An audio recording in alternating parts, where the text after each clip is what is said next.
Good morning, everyone. My name is Chris King. I'm the president of the Democratic Business Council of Northern Virginia.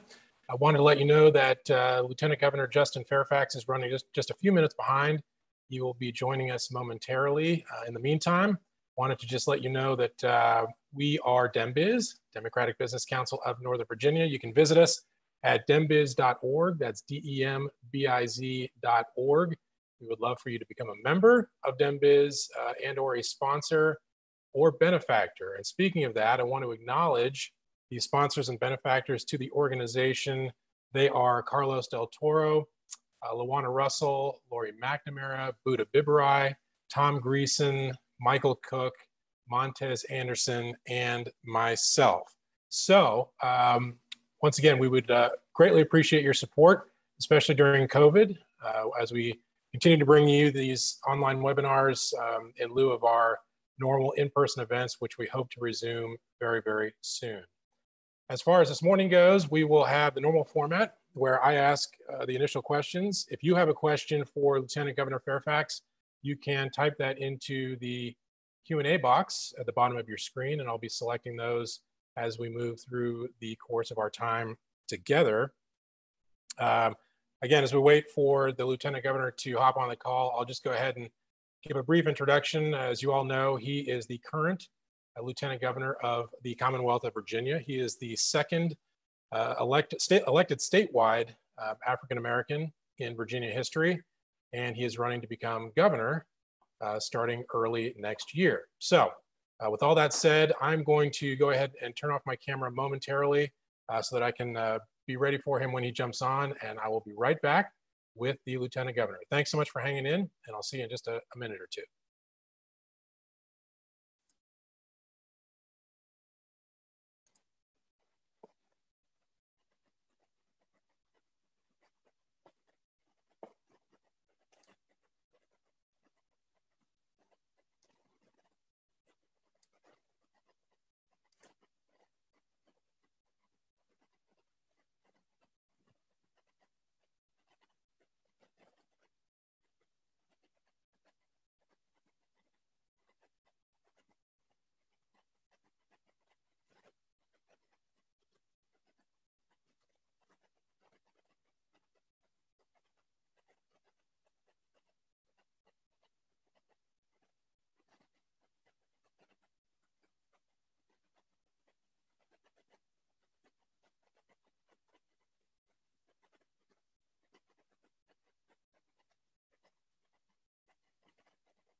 Okay, we are running just a tad behind.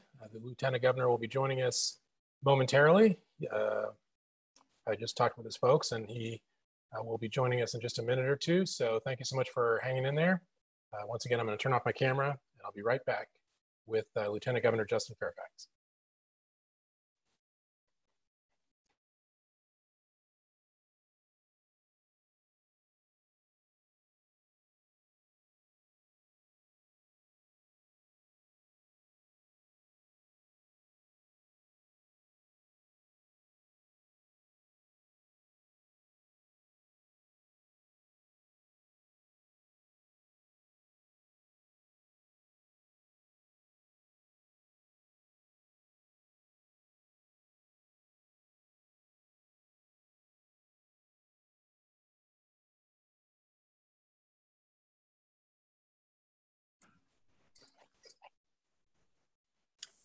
Good morning, Lieutenant Governor. How are you?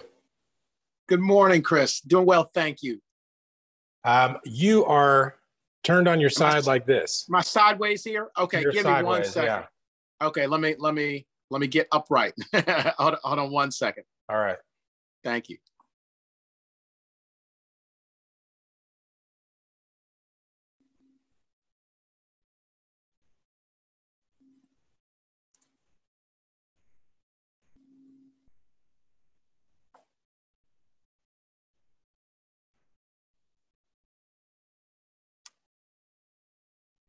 These are the joys of modern technology. We are live, and we will have this image back momentarily, along with the audio.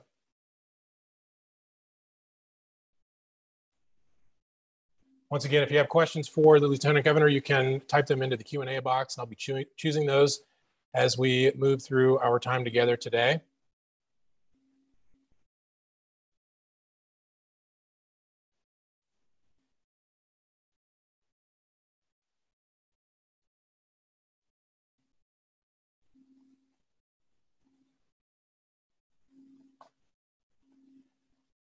There we go. Now you're on mute.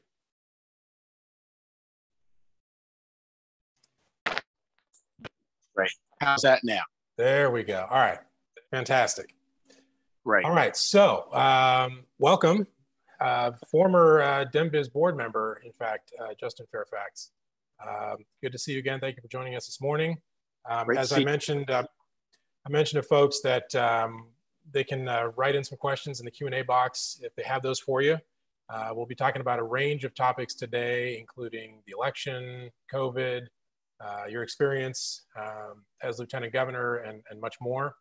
Want to let everybody know that Justin Fairfax, as mentioned earlier, is the second African-American to be elected statewide in the Commonwealth of Virginia. Prior to being Virginia's Lieutenant Governor, he was a federal prosecutor and also practiced law in private practice. So good morning officially, and thank you for being here. How's everything going? Good morning. Going very well. Now, particularly now that we're all able to see each other, and happy to be with you. Thank you guys so much for having me and for all the great work you've been doing. All right. Well, we appreciate it. So you had a debate last night. How did you feel that went? Yeah, I think it went very well. It was very, happy to get to talk about issues and very substantive debate. Of course, NBC sponsored it along with the state party. And so I thought we really got to dig into issues around the economy and COVID, education plans, which I've highlighted, of course, in this race. And I think that the viewers and the voters really got a chance to, hear our vision, which I think is very important. Okay, good. So we've been asking a few questions to each of the gubernatorial candidates, starting with the basic, why are you running? Definitely. As the current Lieutenant Governor and as a member of the most progressive administration in Virginia's history, we've achieved tremendous progress over the last 4 years. And I've been very proud of the record that we have amassed. My proudest day, of course, was when I was able to break the tie votes in the Senate to expand Medicaid here in the Commonwealth of Virginia. And today, as a result of that work and the work of so many people, over 550,000 more Virginians have And that is so important, particularly in an era of COVID, when we are seeing so many healthcare challenges that everyone's facing around this Commonwealth.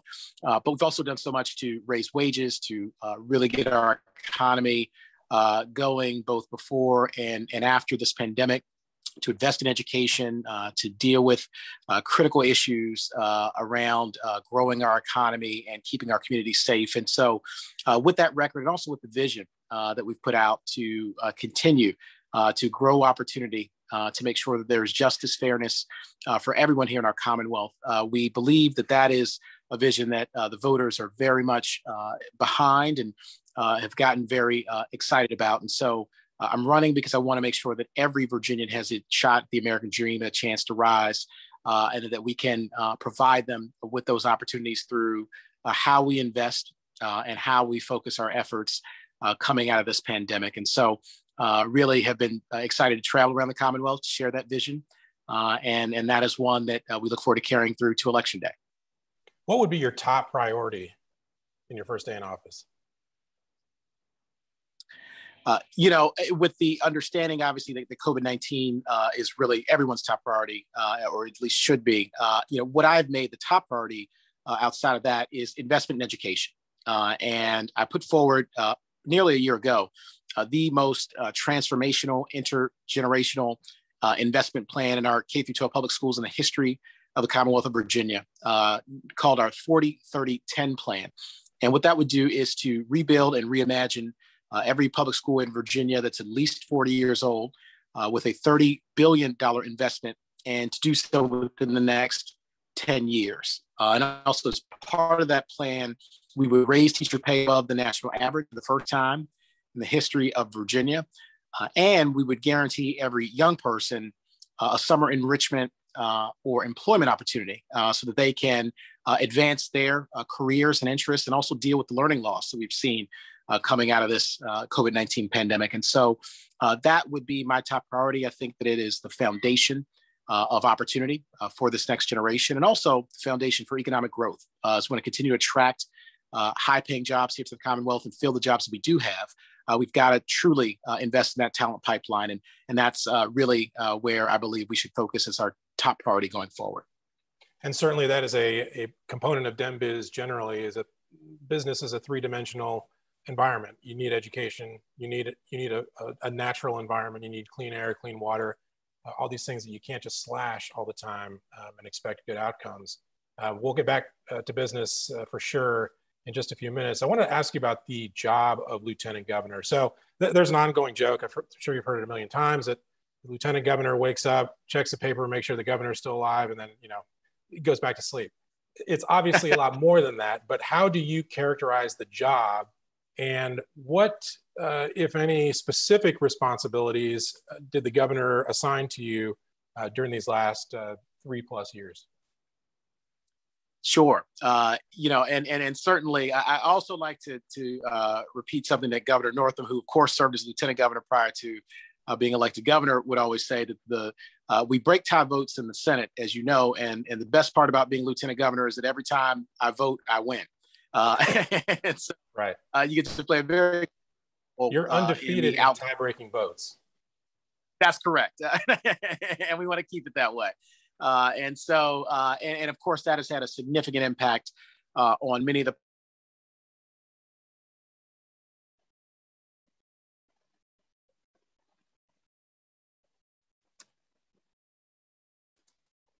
back.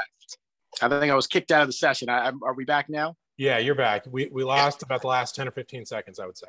Oh, sorry about that. And so, as I mentioned, the ability to break ties in the Senate has been very impactful when it's come to our top policy priorities. I've mentioned already breaking the votes to expand Medicaid in Virginia and giving healthcare to 550,000 more Virginians. Do the same with legalizing personal use of mass marijuana here in Virginia, becoming the first Southern state to have done that, and on a whole range and host of issues around women's reproductive health care, gun violence prevention, and so many others. I've been able to really exercise that power in a way that's moved us forward in a progressive fashion. But also, as you mentioned, there are other dimensions to this job. And I sit on a number of boards and commissions. The Virginia Military Advisory Commission is one I've been very active in, and we have a strong military presence here in the Commonwealth of Virginia. And I believe we're the best state in the nation when it comes to our active duty and veteran military populations and their families and spouses. But there is still always more work that we can do. And we've done some innovative things to support our military families. I'm very proud of that work. You mentioned working alongside the governor. I've sort of taken on, even before the COVID-19 pandemic, the issue of housing security as a top priority. And there was a report that was highlighted soon after we came in the office that talked a lot about the evictions crisis around our nation and the fact that of the top 10 evicting jurisdictions, 5 of them are in Virginia, with Richmond being number 2. And that, of course, set off alarm bells for everyone, because that's an issue that impacts every aspect of our lives and our economy and our communities in Virginia. So I convened a series of statewide roundtables with stakeholders, and we really dug in and got to work and had some tremendous results. We invested millions of dollars into our Affordable Housing Trust Fund as a result of that work. We changed many of the laws dealing with evictions to make it easier for folks to stay in their homes and to make the process fairer. Because we know that housing security is the foundation of so much other economic security for all of our families. So those are some of the issues that we've really taken on and highlighted. But the good thing about being a lieutenant governor is you can really focus in on areas of deep concern. And that's what I've tried to do in my nearly 4 years in that office. How entrepreneurial can you be in that job? Very. Aside from your responsibilities presiding over the Senate during our regular and our special sessions, which is a very important role that you play in helping to shepherd the business of the Senate and work in the General Assembly, you have a lot of latitude and leeway to really tackle some of the issues that are facing the Commonwealth of Virginia and our communities. And so I've made it a point to travel all around Virginia, both again, before the pandemic and obviously having modified circumstances since this pandemic, but also continuing that outreach and really understanding what is impacting and really keeping some of our communities back from achieving all that they can accomplish. And so you can be very entrepreneurial in this role and working alongside the governor and frankly, people on both sides of the aisle develop great relationships with folks in the Senate. And I think that's been key and important when it comes to us really tackling some of the toughest issues that we're all facing. And another question we're asking all the candidates is, apart from politics, and especially before politics, is there a defining moment or experience in your life where you were one person before that, and then you came out maybe a different person? That's a great question. I would have to say, there certainly, have been moments in my life that, have defined who I am. I would probably say going back to, earliest childhood, if I can go back that far, was when my family moved to Washington, D.C. I was born in Pittsburgh, Pennsylvania, which I've shared before, but I don't know if a lot of people know, youngest of 4. And my parents got divorced. I'm still very close to both of them. But what that meant was that my mother had to then uproot and take all 4 of her kids. And we moved in with my late maternal grandparents, 2 extraordinary people. One worked at the Postal Service, my grandfather for over 45 years, grandmother was a nurse for over 40 years. And that really defined so much of who I am and who we are as a family. The ability to be resilient, to deal with challenges. And Washington at that time was a very, very difficult place, as you know, in the mid-1980s. And so it also defined a lot of my outlook on life and my dedication to public service, because even through that difficult time, with so many people who supported us, gave us opportunity. And through that, my mother was able to, with the help of our family and our really village, put all 4 of her children through college and 2 of us through law school. My oldest brother being the other lawyer in that bunch. And now he's the new dean at American Law School, Washington College of Law. And so, we've just experienced a tremendous opportunity starting from a very difficult place. And I always vowed that in my life and in my career, I would take every opportunity that I had to give other people that exact same shot to rise, where they may find themselves in a difficult spot, but they really, because people come together and focus and invest in them, get a chance to achieve the American dream. So I would say if that, it's such a great question, but that's the one that immediately comes to mind, has been defining in my life, and one that's animated so much of the work that I've done. Well, and certainly it's easy to imagine that being a difficult transition and time and situation. Is there something about it that was most difficult, you think, day to day? Yeah, interestingly, yes. I mean, I would say, in addition to obviously the economic difficulties that you face in a situation like that, there was also, at the time, Washington was the murder capital of the country.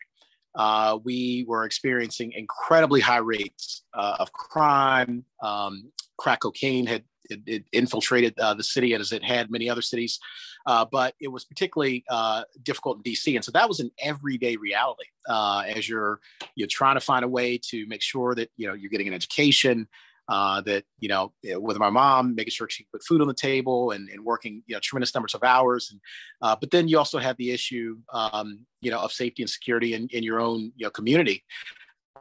And I think I mentioned the other lawyer in my family. I mean, my brother. We both later became federal prosecutors and defense attorneys. I think we understood that you have to have a safe community, but that you can be thoughtful and innovative in the ways that you do that. And I think that's informed more progressive views on criminal justice reform, because I've seen a lot of friends that I've grown up with go through a very broken criminal justice system. And I think that you really, even as you work to make sure that communities are safe, have to not simply, as the moniker often goes, be tough on crime, but instead be smart on crime, to really invest in people and in communities to lift them up.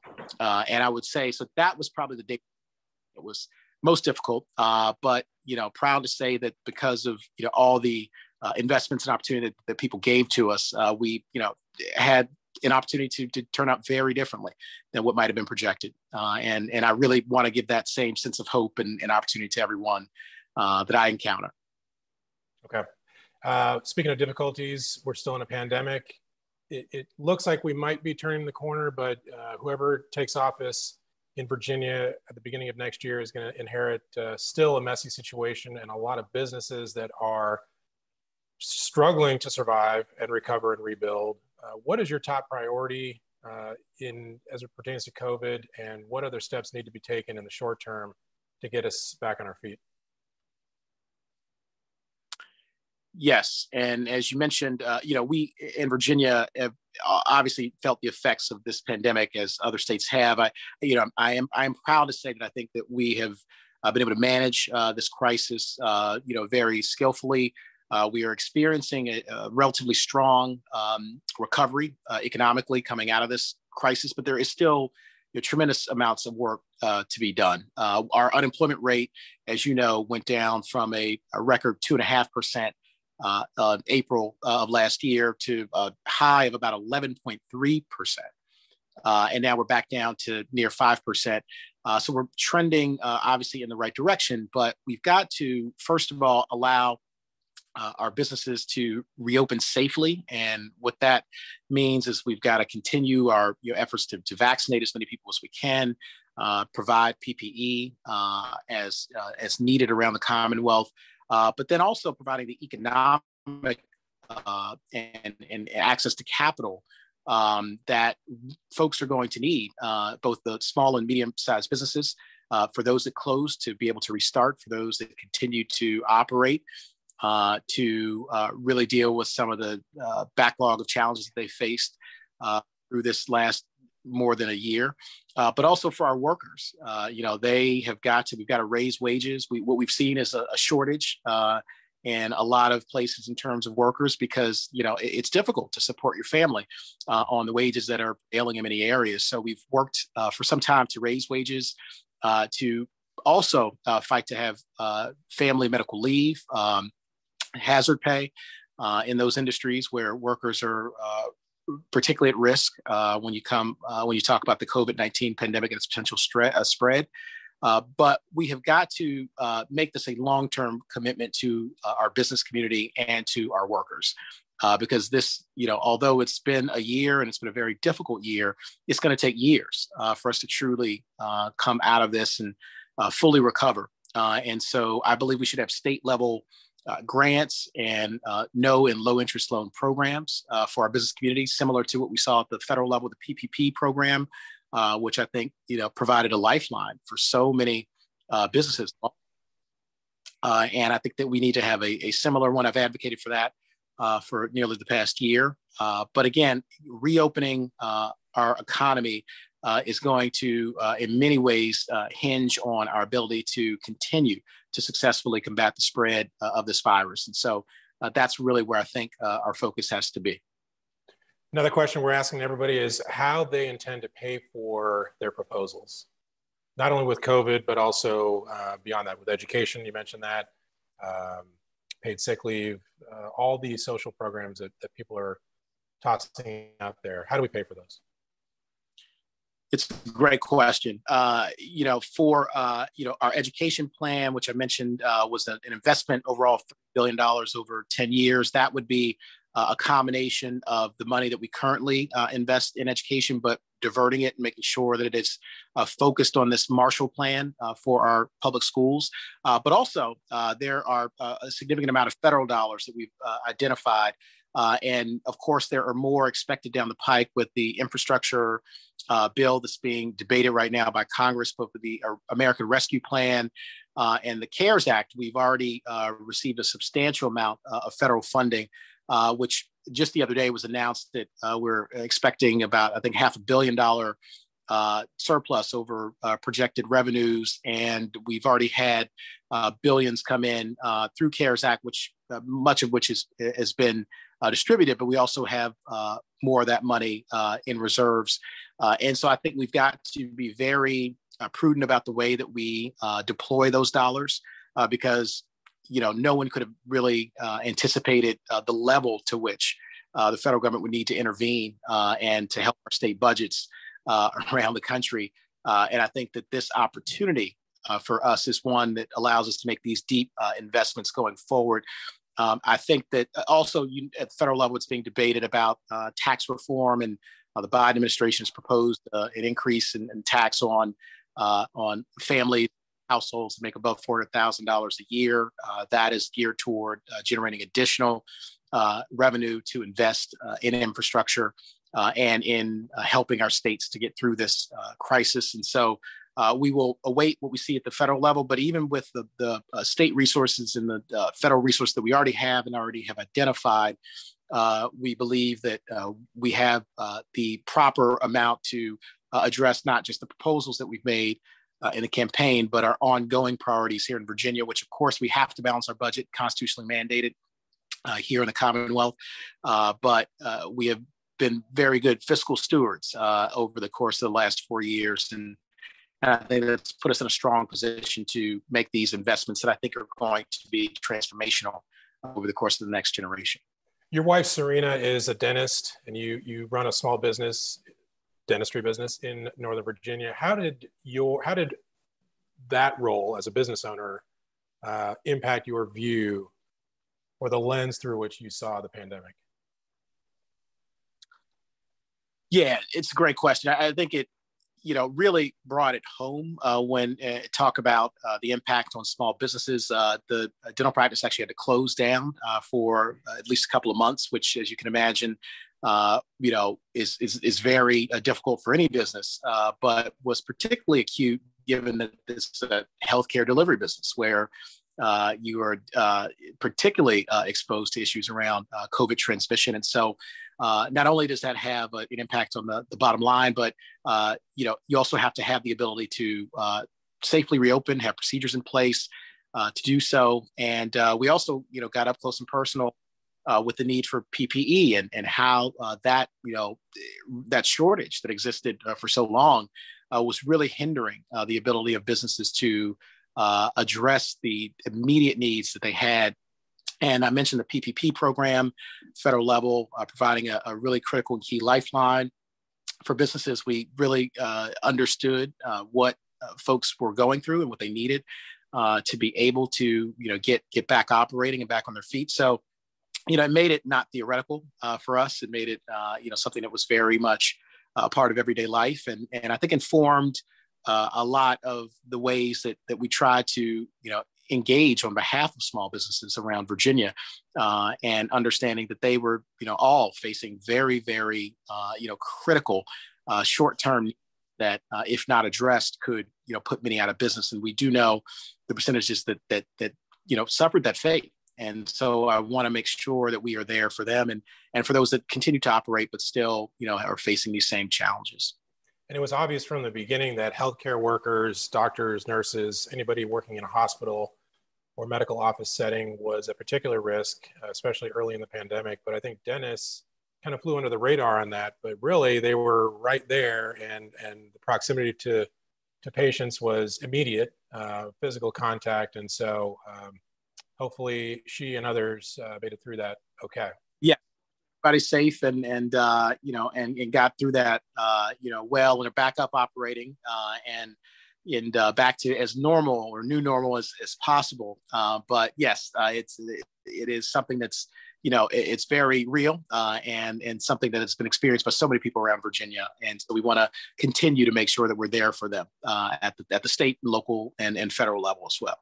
Okay. I want to move on to a few other things. We're getting some questions rolling in, and I want to relay those to you. As these questions go, we're going to kind of bounce around topics a little bit. So just bear with me on that. First one is from Tom Greason. Can you address Glenn Youngkin's, who we all know is now the Republican nominee for governor, right, his support for quote unquote voter protection legislation?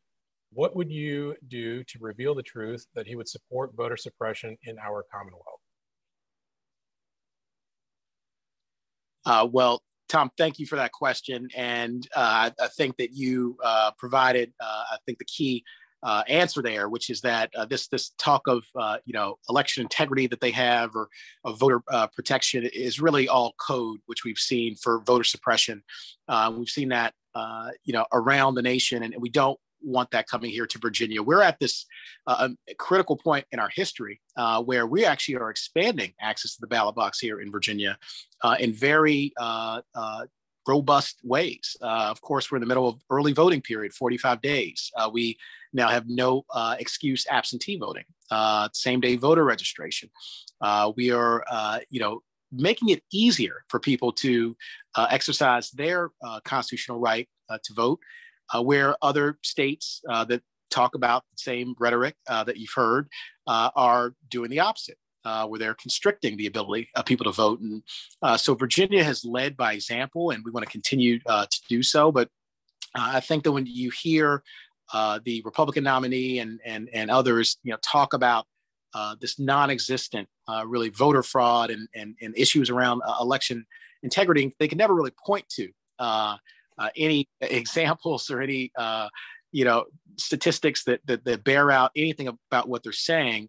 Then it all really does come down to the desire to suppress the vote, to try to achieve certain results, as opposed to going out and doing what we do, which is to get voters on our side, to really speak to the issues that they care about, their families care about, and our business community cares about. And so in Virginia, we're going to continue to be an example of expanding access to the ballot box, and we're not going to fall down in the trap of allowing them to make voters think that there's voter fraud when clearly there's not. But so to Tom's question, how do we call that out? How do you convince average Joe anywhere in Virginia that the messaging on the other side is fraud or nonsense, I should say, and that it's not a widespread problem, and that these tactics are voter suppression? How do we kind of put that squarely in front of people's faces? Yeah, I think by telling the truth. I think that the voters are very smart. And we have seen, of course, that Republicans have not won a statewide race here in Virginia since 2009.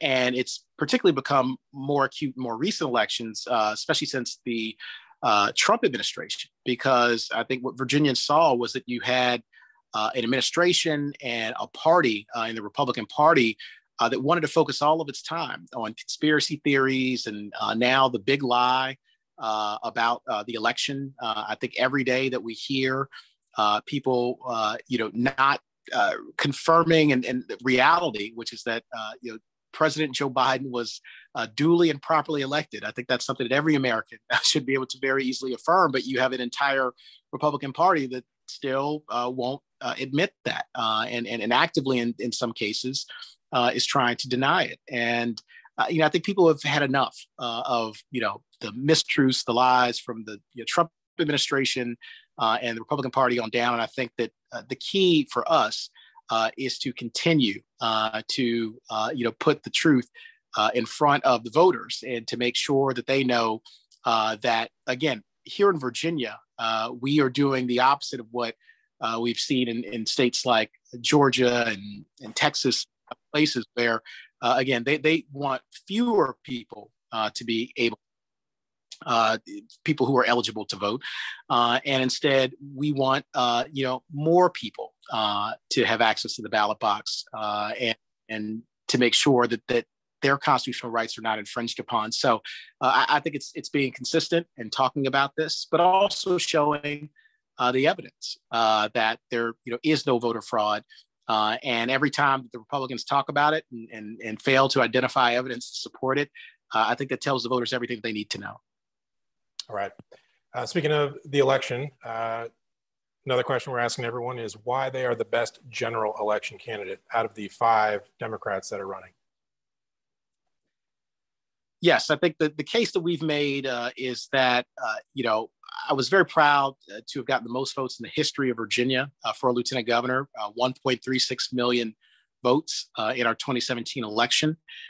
And that really was reflective of the fact that we had a powerful and a positive message. We were bringing people together and making sure that we were addressing needs in every part of the Commonwealth of Virginia. And that's really how I've governed as lieutenant governor and, following in the footsteps of, other former lieutenant governors who were elected to governor, including our current governor, Northam, former lieutenant governor, now Senator Tim Kaine was elected governor. Of course, Doug Wilder, elected lieutenant governor, 4 years later to governor.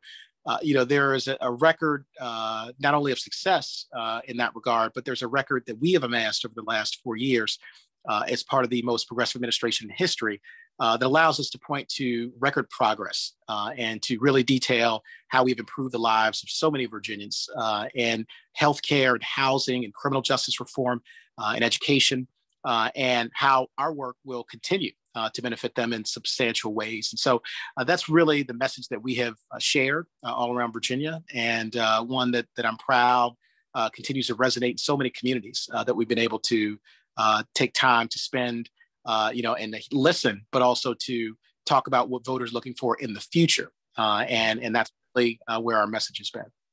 Speaking of messaging, question here from John Lovass. How are you communicating with women voters to persuade them you are the guy who can best serve their interests? Yes, we've, again, talked about the record that we've been able to put together, the leadership that we've had. For instance, I broke tie votes when it came to the Reproductive Health Protection Act in Virginia and made sure that legislation made its way through the Senate. It obviously was championed by wonderful folks like Senator McClellan, who's running in this race, and others. But I've been there every step of the way to ensure that we are fighting for those issues. And also, addressing so many of the issues around economic opportunity, equal pay for equal work. We've made a priority ensuring women who have lost so many of the jobs through this COVID-19 pandemic. In fact, there was a study that in the aggregate, all the job losses were suffered by women pursuant to this one study. We have got to make sure that we are getting people and women back to work, raising their wages, giving them more economic security and opportunity, focusing on child and family medical leave, something that has been at the heart of so many of the difficulties that have been experienced economically.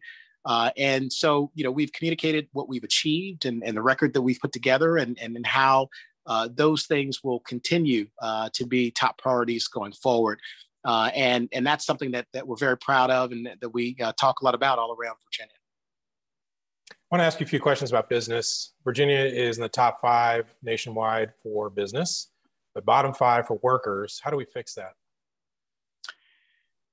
Well, we've got to be as focused on supporting our workers as we have been on supporting our business community. And I think that we should be very proud of the record that we've put together in attracting businesses and supporting a strong, robust business environment, of ensuring that we have a tax and regulatory environment that is attractive to business, but also that we have the education, workforce, and talent pipeline that folks are looking for. When we landed Amazon HQ2, that was a very proud moment after a nationwide search, but that's true of so many other businesses of all sizes. They're looking for a talented workforce. And so when we talk about getting our ratings and our ability to support our workers up to where we've been in supporting businesses, we've got to have that same intense focus. And so that goes to some of the issues that we've touched upon here, raising wages. We need to have a living wage in Virginia. We have gone up to now $9.50 an hour, raised minimum wage from a stagnant $7.25, which it had been since 2009. I believe ultimately we got to get up to $15 an hour. Can do that within the next several years. We need to have increased, worker protections. And also, again, things like family medical leave and childcare assistance are critical because we know that particularly through this pandemic, those have been some of the foundational issues that have impacted our workers' ability to provide for their families, to re-enter successfully and safely the workforce, and to deal with so much of the economic disruption that they have faced. And so I think this has got to be, again, a long-term commitment that we're making to our workers, to addressing their issues in a very targeted fashion. And I think that's, one thing that we have prioritized that will continue to do so going forward. What, if anything, would you do about right to work as a governor? Yes, I've gone on record saying that I believe that we're now at the moment where we should repeal right to work here in Virginia. I think this also is a part of our support for workers. And what we know is that for union jobs, wages pay roughly 30% more than in non-union jobs, and that the ability to collectively bargain is something that's critical to raising the standard of living, raising wages, and ultimately raising economic productivity here in Virginia. And so I've shared, that message both with, the business community and with workers and others. And I think that that's part of the ecosystem that we need to address to make sure that we're supporting workers and becoming a state where we can have equal success in supporting their rights and their livelihoods as we are in terms of supporting our business community as well. Okay. Makes sense. We've got about 10 minutes left. Wanted to move into a few sort of non-political questions. You were a lawyer in private practice and you were a federal prosecutor. I want to make sure I get this title right because it's pretty long. Assistant United States Attorney for the Eastern District of Virginia in the Major Crimes and Narcotic Unit of the Alexandria Division. Then you were appointed to serve as a Deputy Coordinator of the Northern Virginia Human Trafficking Task Force. In your professional life, what are the main things that you learned from those experiences?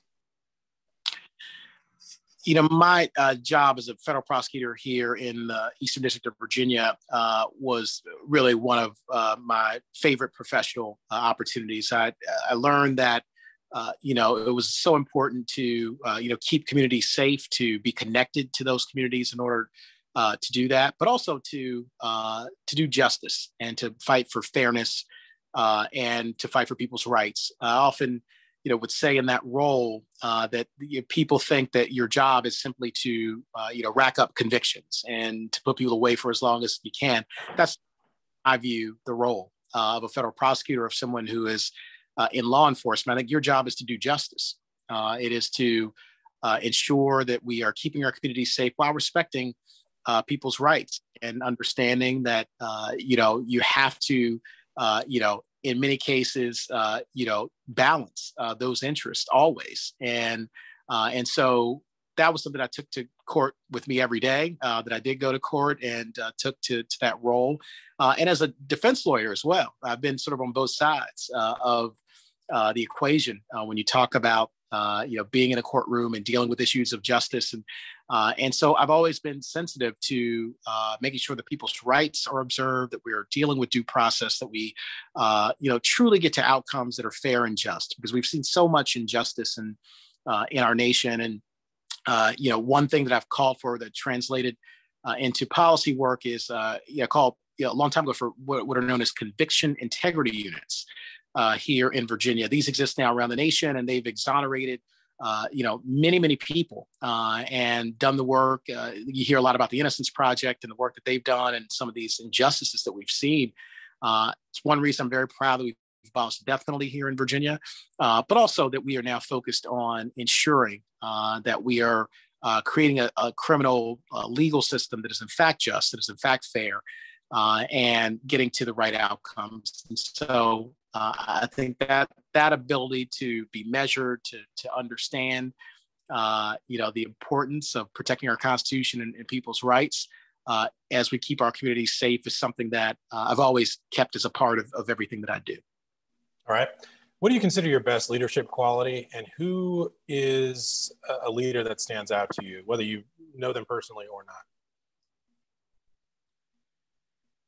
Great question. I think, my ability to really bring people together and to work with people, on all sides of an issue, I think is one of the things that I've tried to really employ in my time in public life and otherwise. And, presiding over the Senate is given a real world opportunity to do that. You have 40 senators. And of course, when I came in, it was flipped. One Republicans, 19 Democrats. And today that is the converse, 21 Democrats, 19 Republicans. But really, showing respect and working across the aisle, I think has been something that's been very important to having a great functioning Senate. And, I've been proud of the really wonderful words and kind words and accolades that we've heard both from Democrats and Republicans about my work presiding over the Senate and ensuring that 400 and now 2-year-old roughly body continues to function effectively. And, there are so many leaders that I do admire, who I think exhibit not only that, that characteristic of the ability to bring people together, but the ability to really lift us up and to lift our sights. And I think President Obama always comes to mind as somebody who, in my view, is someone who reflects, our highest ideals when it comes to trying to get people to work together and to think beyond narrow political, or party and partisan interest, and instead to what's best for the nation. And so that's a leader that I've always respected and appreciate what he's done. Well, and always you hope that people are acting in good faith. I think, to be honest, that's been a bit of an issue, especially at the federal level recently, particularly with Mitch McConnell and his like. Right. So that makes it more challenging, as I'm sure you know. Absolutely right. Absolutely right. All right. So as we wrap up, just want to get back to the election one more time. Somebody asked a question. So the polling right now, a lot of voters are undecided. Terry McAuliffe appears to have a fairly big lead. One question that came in is, considering the polls, have the other 4 others than Terry talked about joining forces in any way? So do you care to address that? I'm not sure what any other campaigns have talked about in that regard. And, polling is, you let it exist. And of course, the most important polls are the ones on election day. And I've now been in my 3rd or 4th statewide race. And, we've gone into them with polls all over the place, and including polls that had us down double digits. And at least in one case, we were able to a very narrow race. And then in other cases, we were able to prevail. And so, we'll let those play out in the course of the next couple of weeks here, but we'll just continue to really talk about our message and our vision and the record that we've amassed over the past nearly 4 years, and focusing on reaching those communities that really need folks to fight for them, that need champions in this time of COVID and inequality and injustice. And so I think that really has been part of the message that's resonated so well around Virginia, and one that we look forward to carrying through. And of course, voting is underway, and election day primary day is June 8th. And so best of luck on the rest of the virtual campaign trail. It's been an odd year. You're very familiar with DemBiz. We really do enjoy meeting in person. It's a great way to rub elbows and grow your network and all the rest. And we just have not been able to do it over this past year and a half. So we're definitely looking forward to getting back to that. And as I said, good luck on the rest of the primary, and looking forward to seeing you again soon. Great. Thank you so much, Chris. Thanks to DemBiz. Keep up the great work, and look forward to seeing you all soon. All right. Thanks everyone for joining us. We will see you next time. Take care. Thank you.